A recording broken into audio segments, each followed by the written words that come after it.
Video பார்க்குற எல்லாருக்குமே வணக்கம். சேனல் சப்ஸ்கிரைப் பண்ணதுக்கப்புறம் பெல் ஐக்கான் ப்ரெஸ் பண்ணிவிட்டு ஆல்ங்கிற ஆப்ஷன் சூஸ் பண்ணிங்கன்னா என்னோடய எல்லா வீடியோவுக்குமே உங்களுக்கு நோட்டிஃபிகேஷன் வரும்.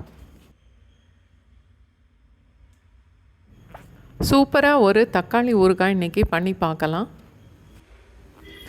ப்ரிசர்வேட்டிவ் எதுவுமே போடாமல் செய்யலாம். இது ஃப்ரிட்ஜில் வச்சிங்கன்னா ஒரு 2லேருந்து 3 மாதம் வரைக்கும் கெட்டு போகாது. 1/2 கிலோ நாட்டு தக்காளி 500 கிராம்,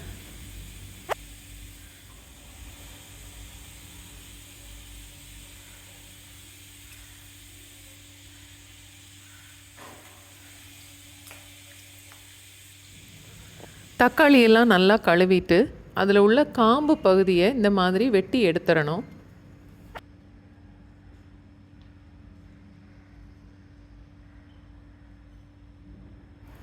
அதுக்கப்புறம் எல்லா தக்காளியையுமே நல்லா பொடிசாக இது மாதிரி வெட்டி எடுத்துக்கணும்.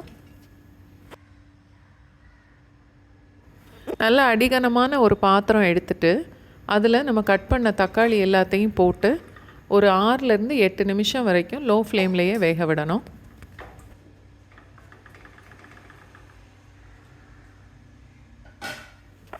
மூடி போட்டுடலாம். நடுவில் ஒரு 2-3 தடவை நல்லா கிளறி விட்டு மறுபடியும் மூடி போட்டுடலாம்.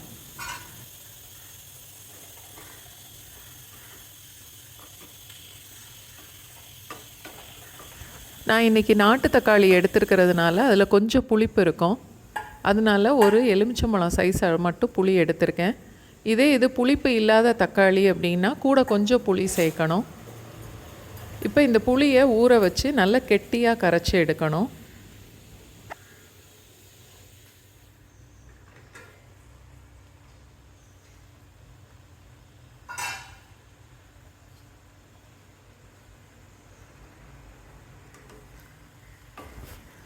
தக்காளி நல்லா குழைய வெந்துருச்சு. இப்போது நம்ம கரைச்சி வச்ச புளி தண்ணியை சேர்த்துடலாம். 1 கப் அளவுக்கு இருக்கும்.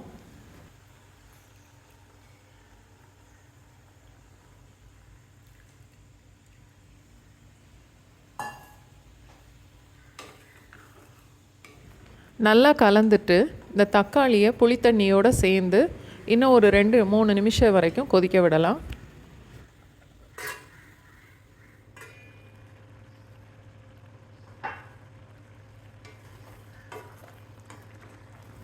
தக்காளியும் புளியும் சேர்ந்து கொதித்து இந்த மாதிரி வந்ததுக்கப்புறம் இதை நம்ம அடுப்பை விட்டு இறக்கி வச்சிடலாம்.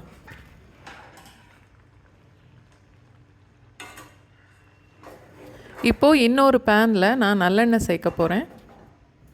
திருநெல்வேலி பக்கத்தில் தமிழ் ஃபார்ம்னு ஒருத்தவங்க இந்த மாதிரி செக்கு எண்ணெய், ஆர்கானிக் ப்ராடக்ட் எல்லாம் கொடுக்குறாங்க. அவங்களோட நல்லெண்ணெய் தான் இது. இந்த நல்லெண்ணெய் வந்து ரொம்ப ரொம்ப நல்லா இருக்குது. அந்த எண்ணெயில் ஒரு 4 டேபிள் ஸ்பூன் அளவுக்கு நான் இப்போ சேர்த்துருக்கேன்.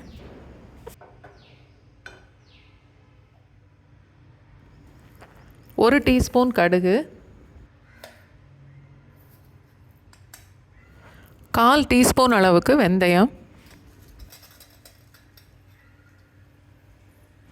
1 இல்லை 2 மிளகாய் வத்தல்,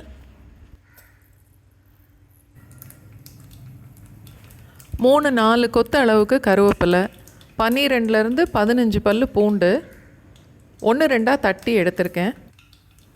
இதை எண்ணெயில் சேர்த்துட்டு கொஞ்சம் வதக்கலாம்.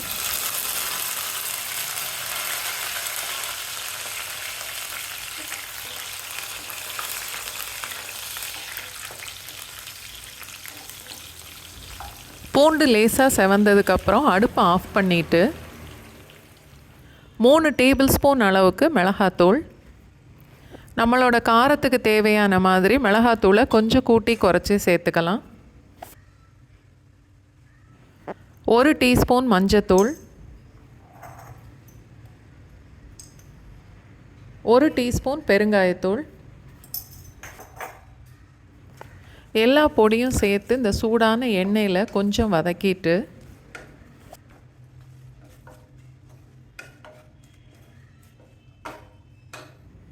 வேக வச்ச தக்காளியை இதோடு சேர்த்துட்டு அதுக்கப்புறம் அடுப்பை ஆன் பண்ணால் போதும்.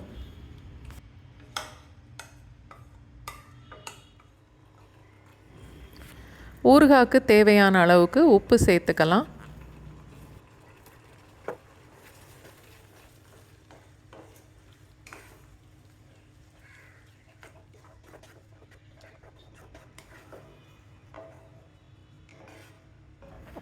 நல்லா கலந்துட்டு டேஸ்ட்டு பார்த்து உப்பு காரம் தேவைன்னா நம்ம சேர்த்துக்கலாம். மூடி போட்டுட்டு அடுப்பை சிம்லையே வச்சிடலாம். இன்னும் ஒரு 2-3 நிமிஷத்துக்கு கொதிக்கட்டும்.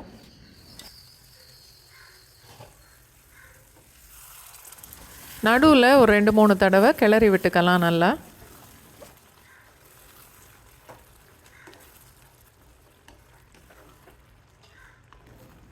நான் 1 டீஸ்பூன் அளவுக்கு நாட்டு சர்க்கரை சேர்க்குறேன். வெல்லம் கூட சேர்த்துக்கலாம். இந்த நாட்டு சர்க்கரை கூட இந்த தமிழ் ஃபார்மில் உள்ளது தான். இதுவும் ரொம்ப நல்லாயிருக்கும். அதோட ஒரு 2 டீஸ்பூன் அளவுக்கு நான் ஊறுகாய் பொடி சேர்க்குறேன். இந்த ஊறுகாய் பொடி திரிக்கிறதுக்கு 4 டீஸ்பூன் சீரகம், 2 டீஸ்பூன் கடுகு, 1 டீஸ்பூன் வெந்தயம், எண்ணெய் ஊற்றாமல் வறுத்து பொடி பண்ணி ஒரு பாட்டிலில் போட்டு வச்சுட்டா ஊறுகாய்க்கு தேவையான அளவுக்கு அப்பப்போ நம்ம யூஸ் பண்ணிக்கலாம். நான் இன்னும் கூட ஒரு 2 டேபிள் ஸ்பூன் அளவுக்கு இப்போ எண்ணெய் சேர்க்குறேன். ஊறுகாய்க்கு நிறைய எண்ணெய் இருந்தால் தான் நல்லாயிருக்கும், கெட்டு போகாமலும் இருக்கும். இன்னும் கூட ஒரு 2 நிமிஷம் லோ ஃப்ளேம்லேயே கொதிக்கட்டும்.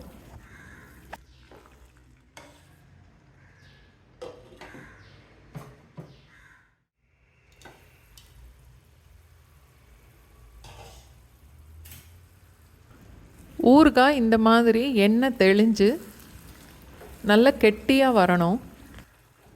இப்போ அடுப்பை ஆஃப் பண்ணிடலாம். நல்லா ஆறுனதுக்கப்புறம் ஒரு ஈரம் இல்லாத பாட்டிலில் போட்டு ஃப்ரிட்ஜிலையே ஸ்டோர் பண்ணிக்கலாம்.